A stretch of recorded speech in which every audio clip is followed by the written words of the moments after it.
And as I'm almost done just cleaning up a little bit of the place around here, how long have you been under there? Come on, Peaks. Come on. Don't try to stretch out your back. Besides, was there someone else under there?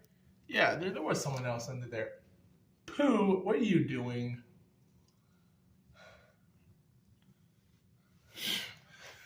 Man, people just love being under those things. Just waiting for the great escape.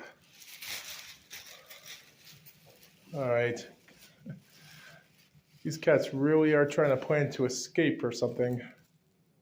Or this one right here. Look at this. Like Jack, when he finds escape plan, well, technically, he just likes to be brushed. I think. Oh, you.